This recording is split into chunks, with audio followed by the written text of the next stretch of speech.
va succéder à Donald Kaberuka, président sortant de la Banque africaine de développement? La réponse attendue ce jeudi. En ce moment même se tient une séance de travail du Conseil des gouverneurs.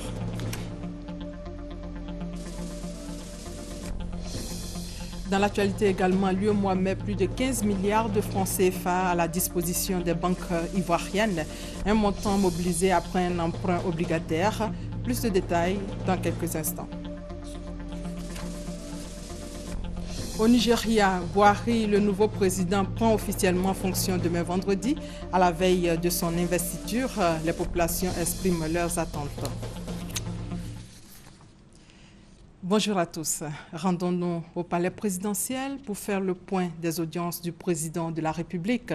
Le chef de l'État a reçu successivement hier le secrétaire d'État allemand à la coopération et au développement, le Premier ministre de la République démocratique du Congo et le président mozambicain. Les échanges ont porté sur le renforcement de la coopération entre la Côte d'Ivoire et ces pays que sont l'Allemagne, la RDC et le Mozambique. La synthèse avec Awa Touré.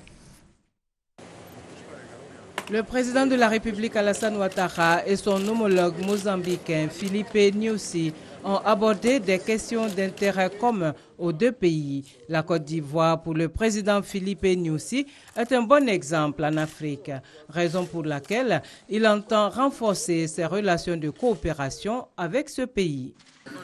Nous tenons à féliciter ce pays qui jouit de la stabilité et de la paix.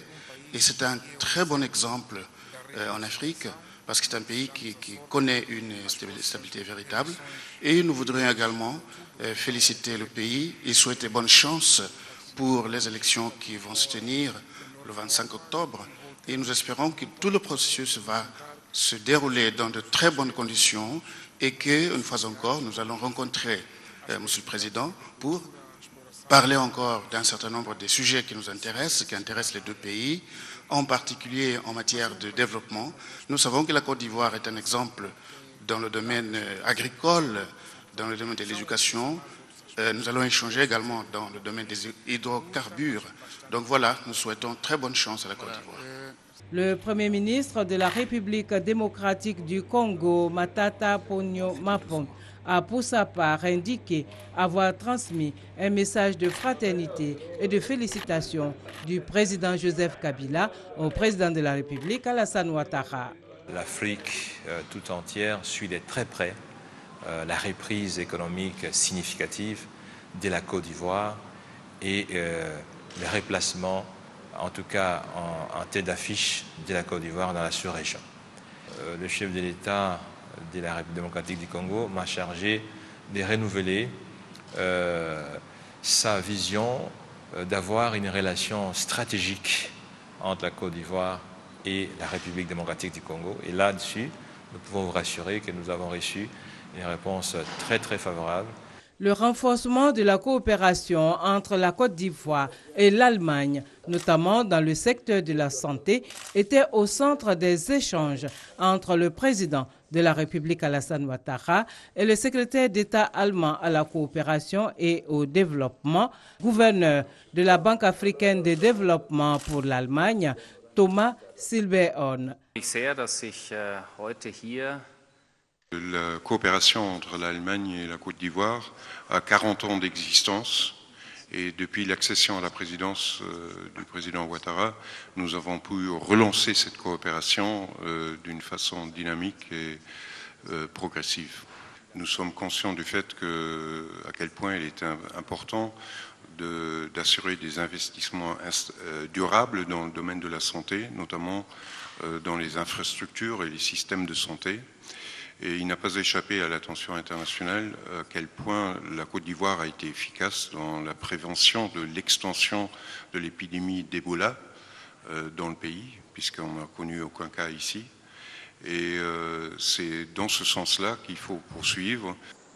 La République fédérale d'Allemagne va investir en 2015 5 millions d'euros pour la poursuite de son programme VIH-Sida et en 2016 15 millions d'euros pour un nouveau programme commun. Vous le savez, il se tient ici même à Abidjan depuis 4 jours les assemblées annuelles de la BAD, la Banque africaine de développement, qui veut définir un cadre directeur pour une politique progressive d'appui au secteur de l'assurance. La question était hier au cœur d'un déjeuner débat. Michel Digré. Ils sont la crème du secteur des assurances en Afrique. Le temps d'un panel, leurs expertises sont mises à contribution pour booster ce secteur encore inaccessible à plusieurs couches de la population. Les marchés d'assurance se sont concentrés essentiellement sur l'assurance des entreprises. Et quand ces compagnies-là se sont intéressées aux particuliers, ça a été essentiellement l'assurance des hauts revenus, de temps en temps l'assurance des cadres moyens, et on a délaissé la plus grande partie de la population, qui est constituée essentiellement de secteurs informels et de la population paysanne. Pour améliorer l'accès à l'assurance et redynamiser ce secteur, la Banque africaine de développement veut définir un cadre directeur pour une politique d'appui au secteur de l'assurance. La banque a maintenant pour objectif d'être plus active dans la mise en œuvre des politiques visant à développer le secteur de l'assurance et veut faire ce travail avec les acteurs du marché de l'assurance. Il y a 3 axes majeurs. Le premier est de soutenir des entités telles que l'Africa Risk Capacity. Le deuxième est de travailler sur le taux de pénétration et l'accès, le volume. Le dernier axe est donc la mise en place de réglementations qui permettraient notamment à travers les nouvelles technologies, de promouvoir de nouveaux produits dans le secteur de l'assurance. And 3 is a regulatory environment. La recette pourrait faire remonter le taux de pénétration de l'assurance en Afrique qui est d'environ 3,5%, un taux inférieur à la moyenne mondiale qui est de 6%. Nous restons toujours avec Michel Digré, mais cette fois-ci en direct du Palais des Congrès du Sofitel Abidjan Côte d'Ivoire. En fait, le successeur de Donald Kaberuka sera connu ce jeudi. En ce moment même se tient une séance du Conseil des gouverneurs pour l'élection du nouveau président de la BAD. Alors, Michel, quelle est la situation depuis l'Hôtel d'Ivoire ? Oui, Delphine Bla, nous sommes à l'auditorium du Palais des Congrès de l'Hôtel Ivoire Sofitel où se tient en ce moment même la 2e séance des conseils des gouverneurs pour la désignation de celui qui doit succéder à Donald Kaberuka à la tête de la Banque africaine de développement pour les 5 années à venir. Alors ils sont 8. Très rapidement, ce sont Akinwunu Adesina, ministre de l'Agriculture du Nigeria, l'Éthiopien Soufiane Ahmed, le Tchadien Kodjre Bendoumra et la seule femme, la Cap-Verdienne Christina Duarte. Ces 3 sont ministres des Finances de leurs pays respectifs. Le Tunisien Jaloul Ayel est banquier. Thomas Sakala du Zimbabwe est ancien vice-président de la Banque africaine de développement. Il est à la retraite. Le Malien Boubacar Sidibé est vice-président de la Banque islamique de développement. Et enfin, le Sierra-Léonais Samoura Kamara est ministre des Affaires étrangères de son pays. Ces 8 candidats donc devront exposer pendant 10 minutes sur leur vision, la vision qu'ils ont pour l'institution financière. Après quoi, ils seront soumis pendant une vingtaine de minutes à des questions. Un questionnaire de 24 questions a été élaboré à cet effet et chaque candidat aura droit à 3 questions tirées au sort. Alors Michel, 8 candidats sont donc en lice pour la présidence de la BAD. Comment se déroule le vote ? Oui, Delphine Bla, il faut dire que le mode de désignation du président de la Banque africaine de développement est assez complexe. Les gouverneurs, ils sont au nombre de 80, votent pour chacun des 8 candidats. Il est organisé un scrutin de 5 tours au maximum. Après chaque tour, le candidat ayant reçu le moins de voix se retire. est déclaré vainqueur celui qui aura réussi à réunir la majorité absolue des voix des pays africains et l'ensemble des voix. Quand on dit l'ensemble des voix, c'est le cumul des voix des pays africains et celles des pays non régionaux qui sont entre autres l'Argentine, les États-Unis, la Chine. Après donc ce vote, si aucun candidat n'a la majorité absolue, un autre round se tiendra cet après-midi ici à vos calculettes. Donc, à vous, Delphine Blas.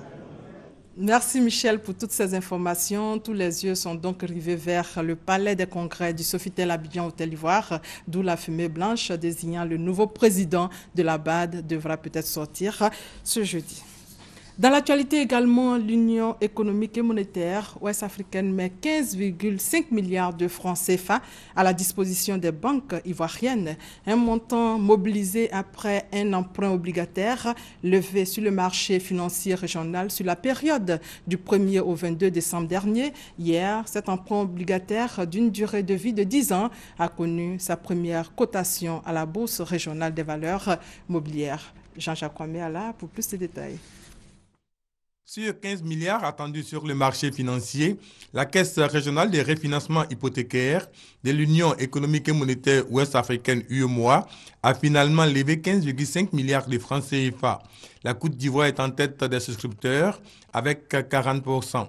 Si cette donne confirme la crédibilité de la signature de l'institution, elle vient booster l'offre des banques commerciales pour les prêts d'accès au logement en faveur des ménages. Ce que les ménages peuvent en attendre, c'est l'accès à des prêts de longue durée à taux compétitif auprès de leur banque. Elles ne s'en rendent pas compte déjà, mais elles ne s'en rendent pas compte encore, mais c'est ce que nous faisions depuis 2012. C'est-à-dire que nous empruntons de l'argent à long terme sur le marché, que nous reprêtons aux banques, et donc elles sont plus confortables pour leur faire des prêts à 10 ans et plus. Dans sa quête de capter plus de financement pour les prêts à l'habitat, la Caisse régionale des refinancements hypothécaires de l'UEMOA a introduit son dernier emprunt obligataire en bourse ce mercredi. Seulement 1 heure de temps passé sur le marché boursier et l'engouement des acteurs du marché était palpable. Titre CRRH UEMOA 6% 2014-2024, volume échangé 235, cours en francs CFA 10 000 francs CFA, montant échangé 2 350 000 francs CFA hors coupon couru. La Caisse régionale des refinancements hypothécaires de l'UEMOA est à sa 4e émission obligataire depuis sa création en 2012. Toutes ces opérations lui ont permis d'élever 67 milliards de francs CFA sur le marché financier régional au profit des 50 banques commerciales qui en sont actionnaires. Cap sur la primature où le Premier ministre a échangé avec le vice-président de l'Agence japonaise de coopération internationale. Daniel Kablan-Duncan a également échangé avec le président de la SFI, Société financière internationale. Au menu, le financement de plusieurs projets, nous dit Hervé Blé. L'Agence japonaise de coopération internationale, JICA, va poursuivre, voire renforcer sa coopération avec la Côte d'Ivoire. Le vice-président de la JICA, Kodara Kiyoshi, qui l'a souligné, a rendu compte au Premier ministre Daniel Kablan-Duncan de ses différentes visites à Yopougon, à Bobo et Boaké. Visites consacrées au projet de reconstruction que soutient financièrement la JICA et auxquelles plusieurs autres vont s'ajouter bientôt. Naturellement, notre intervention ne se limitera pas uniquement au projet de recouvrement post-crise. Nous avons un large éventail de projets que nous avons l'intention de développer. Il y a des grandes routes, naturellement, aussi bien nationales que sous-régionales. Il y a également la réhabilitation du réseau routier et la construction de nouveaux échangeurs. Mais il y a également des interventions dans la pêche, en particulier vers Sassandra, et également le renforcement des capacités de l'administration, en particulier dans les domaines également de la justice. Plus de 1 milliard de dollars, c'est l'appui qu'a apporté ces dernières années la SFI au secteur de l'énergie en Côte d'Ivoire. De cet appui et de bien d'autres qu'apporte ou va apporter la SFI à la Côte d'Ivoire, il a été question au cours des échanges qu'a eu le Premier ministre Daniel Kablan-Duncan avec le président de la Société financière internationale, Jean-Philippe Prosper. Secteur de l'agriculture, nous allons très bientôt travailler avec Cargill pour 70 coopératives. donc produire du financement. Et nous allons également faire un autre projet pour des petits paysans. Donc là aussi, le gouvernement a beaucoup insisté pour que l'appui que la SFI apporte, pas seulement aux grosses sociétés, mais qu'on travaille beaucoup avec les paysans, les petits fermiers. L'habitat et l'environnement des affaires sont au nombre des secteurs auxquels s'intéresse la SFI pour booster la croissance en Côte d'Ivoire. L'actualité, c'est aussi les élections en Côte d'Ivoire. Il faut dire que c'est dans moins de 5 mois. À cet effet, la Commission électorale indépendante organise une série de rencontres d'échanges avec les différents secteurs de la société civile, des partis et groupements politiques. La CEI a échangé avec les chefs coutumiers et guides religieux sur la révision de la liste électorale. Elias Adou et Sylvie Touré. Un tour sur le site de la Commission électorale indépendante pour s'assurer de son inscription sur la liste électorale. Le nom de Kodjo Mokejan y figure bel et bien. Le chef coutumier pourra donc exercer son droit de vote aux prochaines élections. Mais pour ceux dont les noms n'y sont pas inscrits, c'est encore possible. Ils pourront se faire enrôler à l'occasion de la révision de la liste électorale. C'est dans cette optique que le bureau de la CEI a eu une rencontre avec les chefs coutumiers et guides religieux. Le président Youssouf Bakayoko a sollicité l'implication des têtes couronnées dans la sensibilisation des communautés qu'elles dirigent. Les guides religieux, comme les chefs traditionnels, peuvent nous aider dans ce sens. Ils peuvent nous aider en parlant dans leur lieu de culte. Ils peuvent nous aider en parlant aux citoyens qui leur font confiance et qui les ont désignés comme des chefs. Et nous comptons sur eux pour que cette élection qui arrive soit une élection véritablement démocratique. Des élections apaisées, c'est ce que veulent les chefs coutumiers et guides religieux. Ils ont promis d'user de tout leur pouvoir pour la réussite du processus électoral. Nous saluons l'initiative qui fait qu'on nous informe du processus depuis le début jusqu'à la fin. Le processus électoral est important pour toute la nation parce que c'est une action citoyenne. Après avoir vécu les affres de la guerre, nous devons comprendre que la paix est très précieuse pour nous.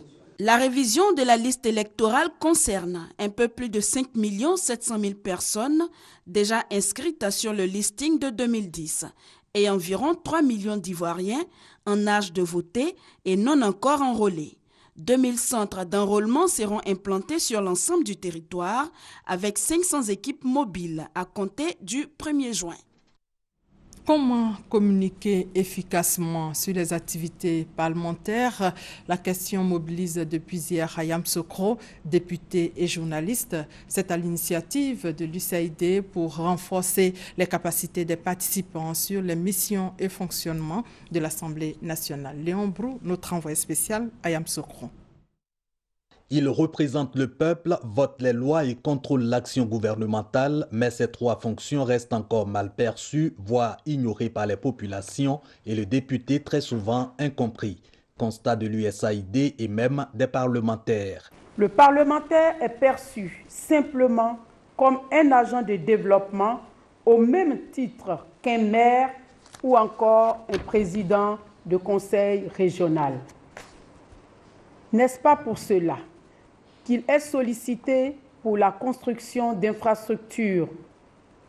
N'est-ce pas pour cela qu'on lui tend tous les jours des ordonnances?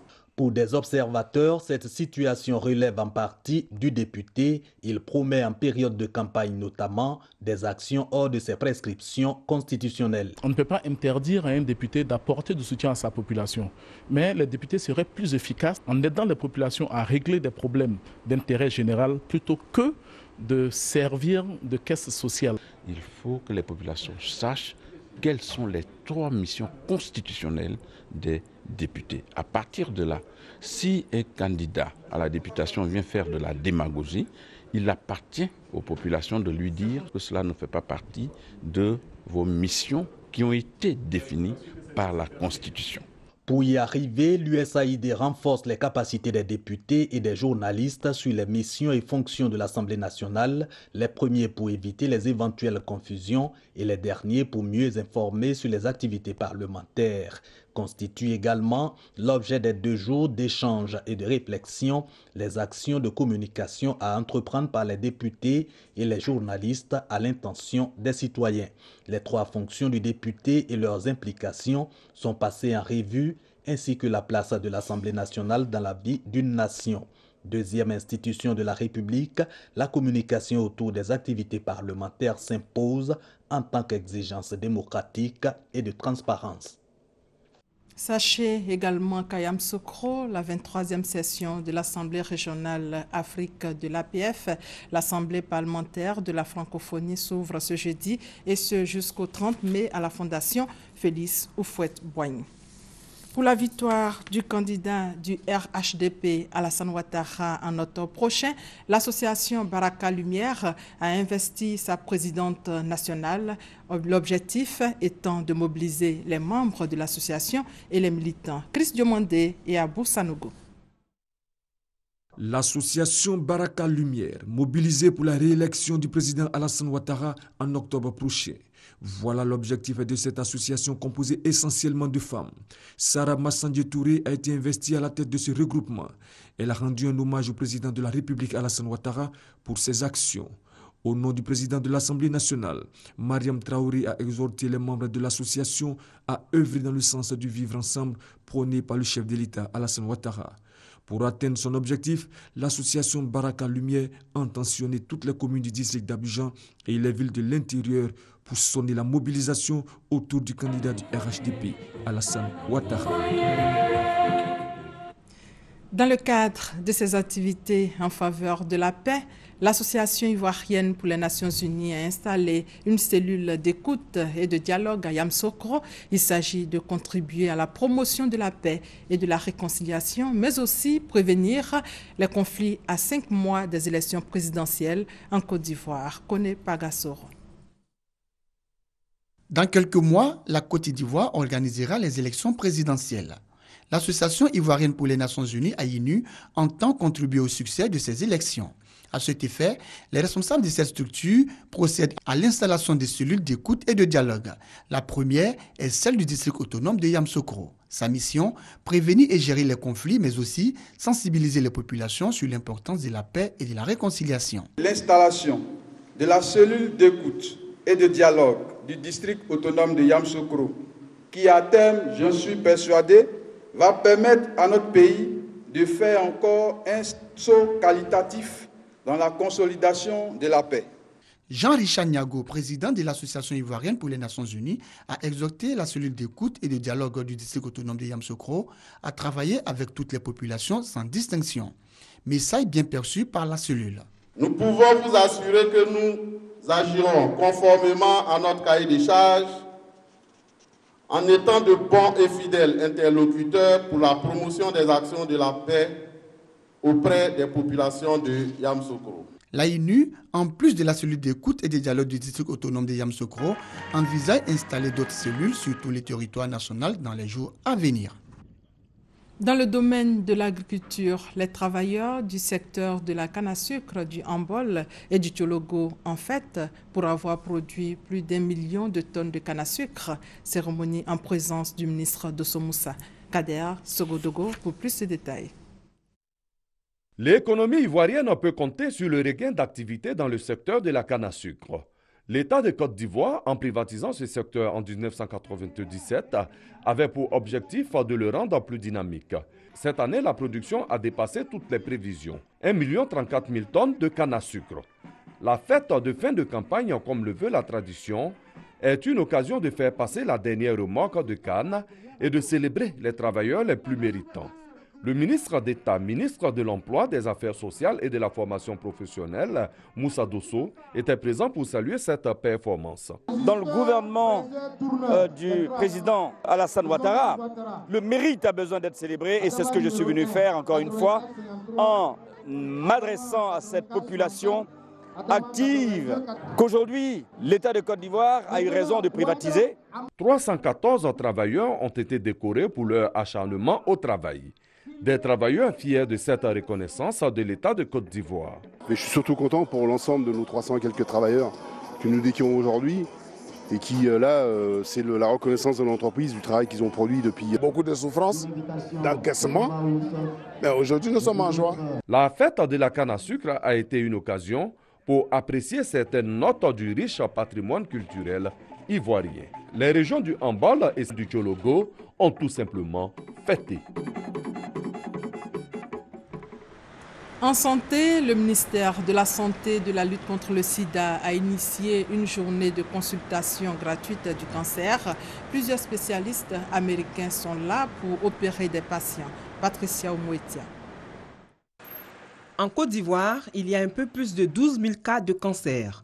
30 femmes sur 100 000 sont potentiellement atteintes du cancer du sein chaque année dans notre pays. Pour remédier à cette situation, le ministère de la Santé et de la lutte contre le sida, en collaboration avec le Programme national de lutte contre le cancer, organise la journée de consultation gratuite et de prévention du cancer. Une journée positive puisque de nombreuses personnes sont venues, certaines déjà malades du cancer et d'autres juste pour savoir. Quand j'ai touché quelque part, je vois que une petite boule. J'ai touché ici. C'est un peu ici. Je dis, bon, je vais venir voir. Peut-être que c'est un cancer, peut-être que c'est quelque chose. Si c'est autre chose aussi, on ne sait pas. Une journée de sensibilisation qui a mobilisé des médecins, tous des volontaires venus pour mieux informer la population sur le cancer, un mal qui progresse en Côte d'Ivoire. On a trouvé des personnes qui sont venues parce qu'elles avaient des douleurs au sein, sans forcément avoir de boules dans le sein. Il y avait des personnes aussi qui avaient des boules. On les a rassurées en leur disant que ce n'est pas forcément un cancer, mais on ne sait jamais, il faut faire des examens. Il y a des patients qui ont un cancer déjà connu et qui sont venus pour des orientations sur leur traitement. On attendait pour la journée d'aujourd'hui au moins 50 personnes. À 11h30, on était déjà à 43 personnes. Lorsqu'une personne de plus de 30 ans présente des troubles qui persistent dans la durée, c'est-à-dire même au-delà de 3 mois, il faut systématiquement consulter. Et cette consultation va être suivie d'explorations complémentaires. Pour cette journée de consultation et de dépistage, on a enregistré de nombreux cas de cancer du sein. Ensuite, celui du foie et de la prostate. Après le cancer, parlons de la lutte contre le paludisme. La deuxième phase de distribution de moustiquaires imprégnés pour la campagne 2014-2015 est lancée depuis hier. Pendant 5 jours, ce sont 4 millions de moustiquaires imprégnés qui seront distribués dans le district sanitaire d'Abidjan. Guillaume Zéré et Herman Yamien. Le paludisme, première cause des consultations dans nos hôpitaux, un véritable problème de santé publique en Côte d'Ivoire. Et pour faire face à ce fléau, le ministère de la Santé et de la lutte contre le sida a élaboré des stratégies, parmi lesquelles la campagne de distribution gratuite des MILDA, les moustiquaires imprégnés d'insecticides à longue durée d'action. Un véritable soulagement pour la population pour qui ni la foule encore moins les bousculades n'ont été un obstacle à cette première journée comptant pour la deuxième phase de distribution. Je suis très heureuse. Je suis contente même. Parce qu'il y a trop de moustiques. Ça va éviter d'avoir le paludisme. Pour les enfants aussi. Ils vont éviter aussi d'avoir le paludisme. Comme ici à Koumansi Campement et à Yopougon-Jesco, ce sont 4 millions de moustiquaires imprégnés qui seront distribués dans les 2 régions sanitaires d'Abidjan. Les autorités ont pris la pleine mesure de la gravité de la situation et elles entendent faire au mieux pour protéger la population au cours de cette phase. Donc au cours de notre intervention, on a essayé de donner les bienfaits de se coucher sous les moustiquaires. Et on a fait sentir à la population le but même de cette distribution. Cette deuxième phase de la deuxième campagne de distribution des moustiquaires imprégnés, lancée ce 27 mai, va se poursuivre jusqu'au 2 juin prochain. Mais avant, ce sont les 15 régions sanitaires de l'intérieur de la Côte d'Ivoire qui ont accueilli cette campagne en décembre 2014. Hors de nos frontières, le nouveau président du Nigeria, Muhammadu Buhari, qui prend fonction demain, vendredi, devra répondre aux nombreuses attentes des populations. Regardez. Station essence fermée, chute des cours du pétrole. Le futur président du Nigeria, Muhammadu Buhari, qui prendra officiellement ses fonctions vendredi, hérite d'un pays sinistré. À Lagos, capitale économique du Nigeria, l'électricité est quasi inexistante. Les générateurs pullulent dans les rues pour alimenter les commerces. Igwe vend des chaussures. Il espère que le président va améliorer son quotidien. Dans mon magasin, ici, nous sommes alimentés au diesel. Il n'y a pas de lumière tous les jours. Et dans mon village, les gens souffrent. Pas de travail, pas de bonnes écoles, pas de bonne nourriture ni d'hôpital décent. Les défis du nouveau président sont immenses. Mouhamadou Bouhari a fait de la lutte contre la corruption son principal argument de campagne. Un sujet sans... Nous sommes conscients qu'il y a beaucoup de corruption dans l'industrie du pétrole. Et nous espérons que la première chose qu'il fera sera de s'attaquer à la corruption et au pouvoir. Une lutte qui s'avère difficile mais qui pourrait améliorer les finances de l'État. Si vous combattez la corruption et que vous ajustez tout cela, vous réduirez les dépenses du Nigeria d'au moins 30%. Au moins un tiers de l'argent produit par le Nigeria est volé. Si vous vous attaquez à cela, vous augmentez de 30% vos revenus. Autre défi de taille, la guerre contre Boko Haram. Ancien militaire, Mouhamadou Bouhari a promis de mettre fin à l'insurrection islamiste qui a tué plus de 15 000 personnes. Malgré la reprise par l'armée d'une grande partie du nord-est du pays, les Nigérians veulent voir les efforts se concrétiser. Boko Haram est déjà combattu. L'armée a déjà remporté plusieurs succès dans la zone de Boko Haram. Nous espérons qu'avec son arrivée au pouvoir, il consolidera ce succès. Outre la corruption et la sécurité, le futur président devra faire face à un chômage endémique qui touche 30% de la population. Il lui faudra également diversifier une économie trop dépendante de l'or noir. Il a 4 ans pour relever les défis de la première économie d'Afrique. Et c'est la fin de ce 13h supervisé par Adama Koné. Merci de votre fidélité.